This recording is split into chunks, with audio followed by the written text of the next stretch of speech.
media sosial, aktivis pecinta hewan di Palembang bebes-bebesan dengan lanang yang diduga penjagal anjing untuk dikonsumsi. Para aktivis lapor ke lanang tersebut ke Polda Sumsel jeru pasal penganiayaan hewan.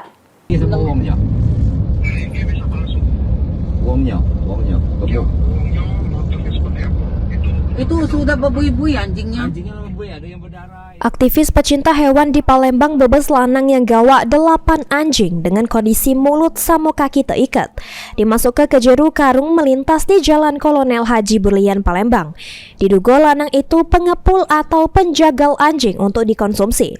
Takut perbuatannya terbongkar, lanang tersebut langsung melari ke diri. Berbekal video rekaman itu, aktivis pecinta hewan dari organisasi Animals Hope Shelter Indonesia ngelapor ke SPKT Polda Sumsel, jeru penganiayaan hewan atau pasal 302. Menurut Christian Joshua Pale, aktivis Animal Hope Shelter, Kota Palembang sudah menjadi tempat transit perdagangan anjing untuk konsumsi yang kemudian dikirim ke Sumatera Utara.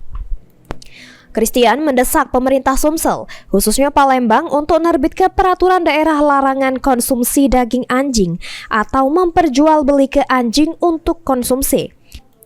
Mengingat bahayanya untuk kesehatan masyarakat pecah penyakit zoonosis yang bisa menular ke wong yang tidak memakan anjing. Jelas sekali yang bisa membahayakan jutaan masyarakat yang tidak makan, apalagi hasil investigasi kami ini Palembang ini adalah daerah transit atau pengepul untuk dibawa anjing-anjing ini untuk dibawa ke Sumatera Utara.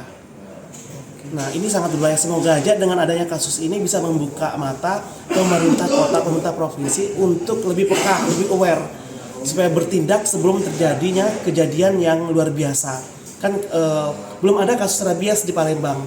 Nah, dengan adanya kebiasaan-kebiasaan ini ditakutkan terjadi penularan atau penyebaran rabies itu akan lebih cepat. Nah, sebelum ini terjadi, saya mohon banget Pemprov dan Pemkot Sumatera Selatan untuk segera mengeluarkan perda pelarangan perdagangan anjing untuk dikonsumsi. Laporan tersebut sudah diterima petugas SPKT Polda Sumsel. Aktivis pecinta hewan anjing berharap polisi menyelidiki kasus tersebut serta menangkap pelaku. Mulyadi, PAL TV.